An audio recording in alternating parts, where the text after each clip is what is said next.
Halo guys, makasih udah mampir dan selamat datang di channel Nobar bareng Farah. Tempatnya review film atau anime yang seru. Gimana kabarnya? Pada sehat selalu?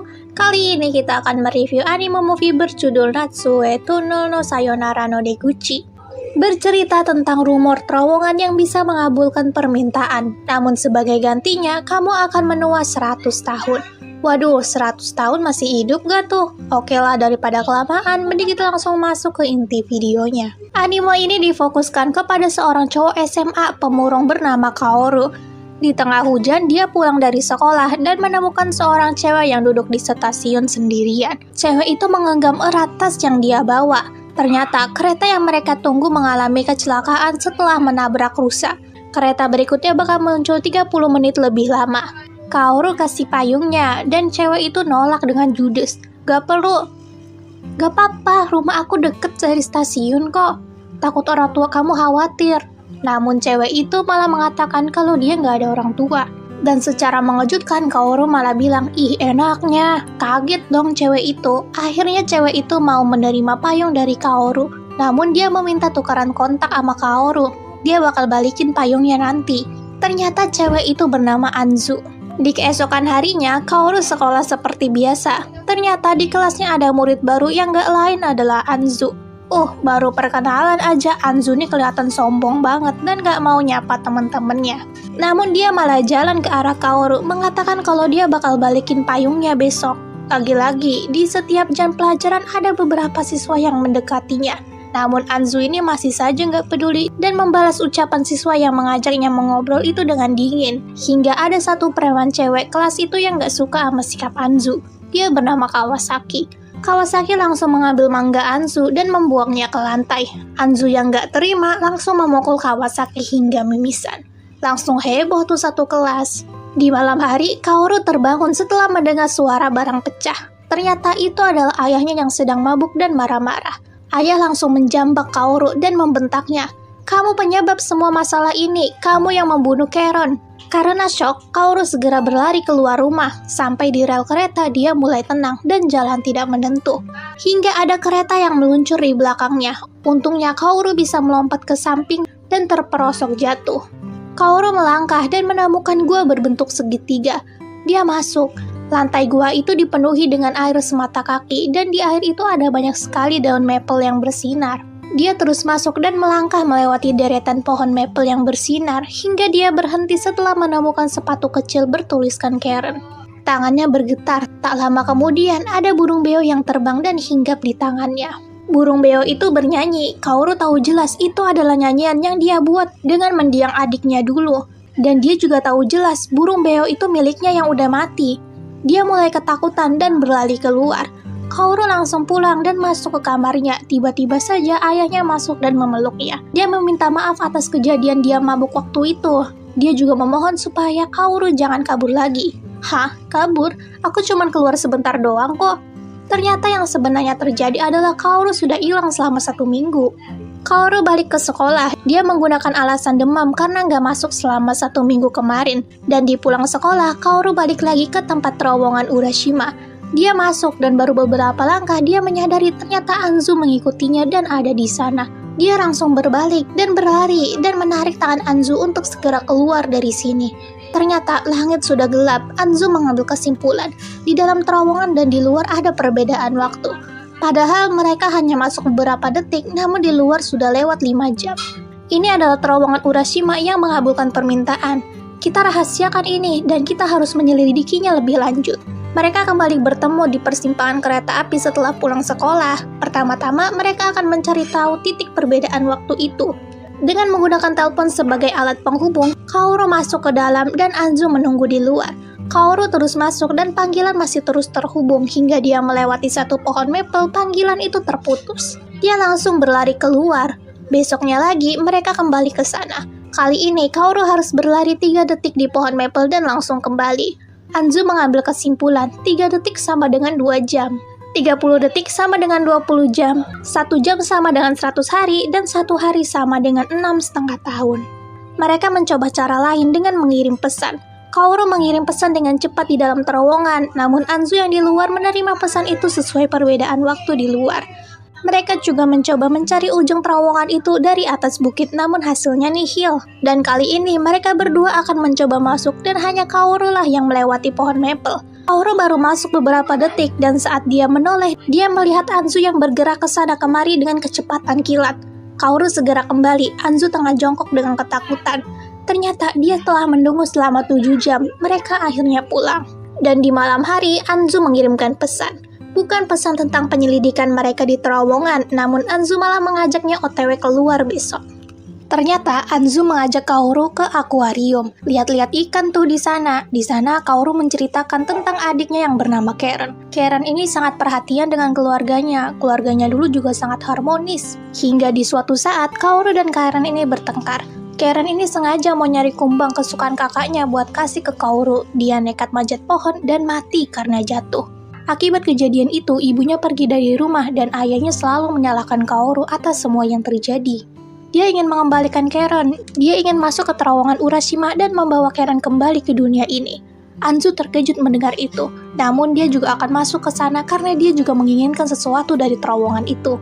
Dan disinilah mereka. Mereka berdua sudah bersiap di depan pohon maple di dalam terowongan. Mereka berniat masuk ke dalam selama 108 detik dengan perbandingan 3 hari di dunia luar.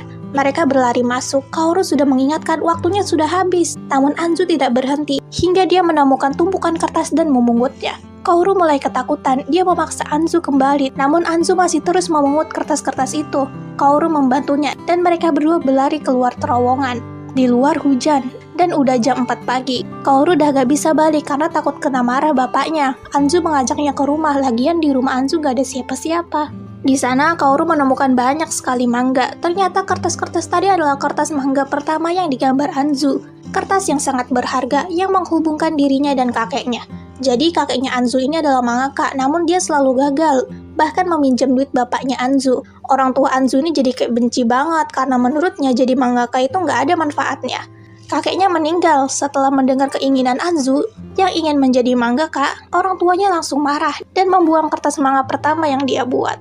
Jadi di awal anime ini pas pertama kali Kaoru menemukan Anzu di stasiun, ternyata Anzu ini baru pulang dari tempat penerbitan. Dia nggak jadi kasih manganya karena saat sampai di sana dia ngelihat banyak sekali mangaka yang daftar dan ditolak. Dia jadi minder dan nyerah aja. Kaoru malah meminta buat baca manga buatan Anzu yang nggak jadi dia kirim. Anzu udah nolak, tapi Kaoru malah bilang, buat apa kamu gambar kalau nggak mau dibaca?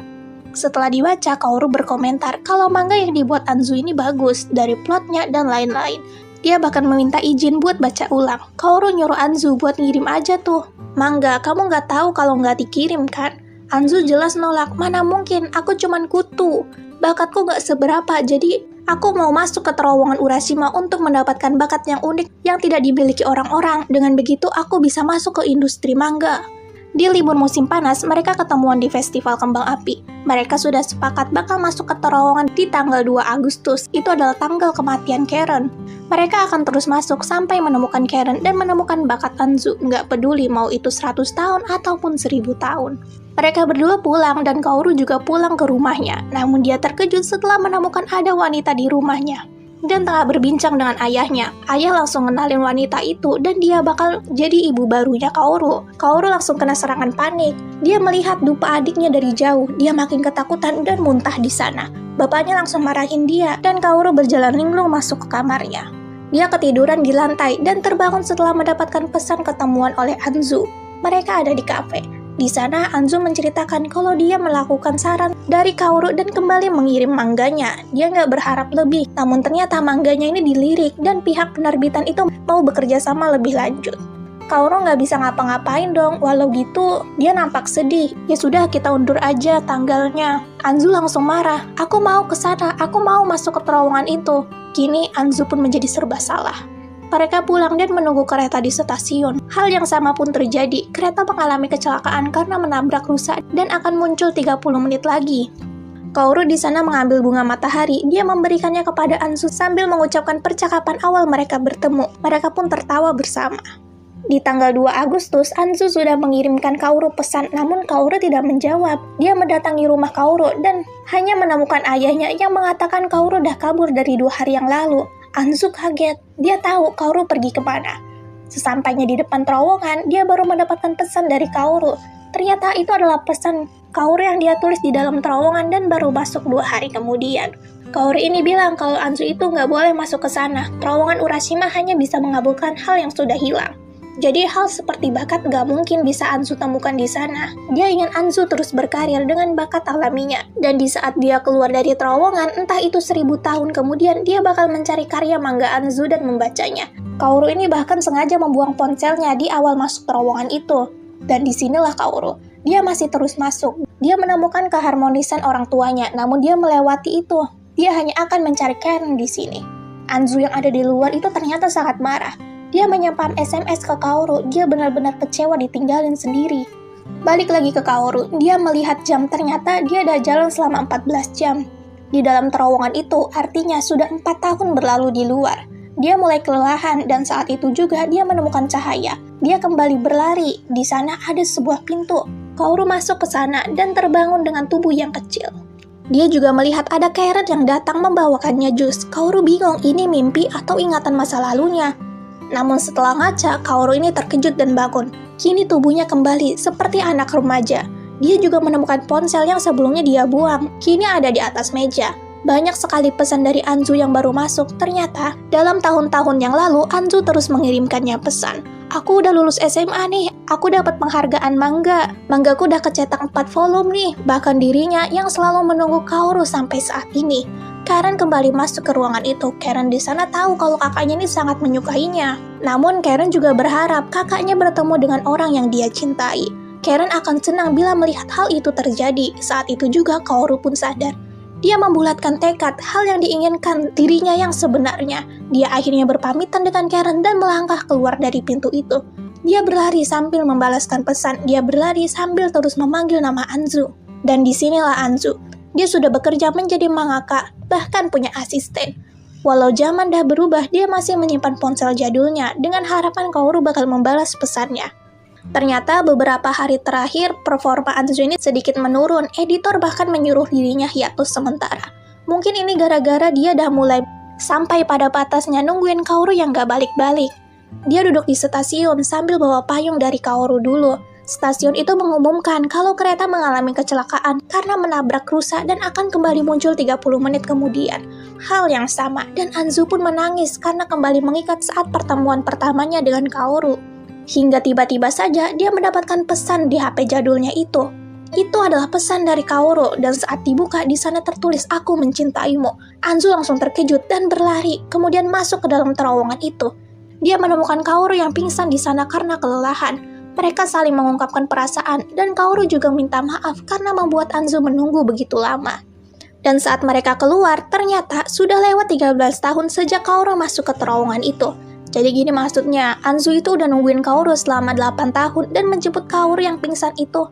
Menghabiskan waktu 4 tahun di dunia luar. Ya intinya mah Kaoru ada di dalam terowongan itu cuma 2 hari doang. Mereka keluar dan terlihat kalau di sana kini sudah musim semi. Akhirnya anime ini pun happy ending. Gila menurutku ini irit pemain banget. Dan pokok permasalahannya ini cuma perbedaan waktu yang signifikan antara di terowongan dan di dunia luar.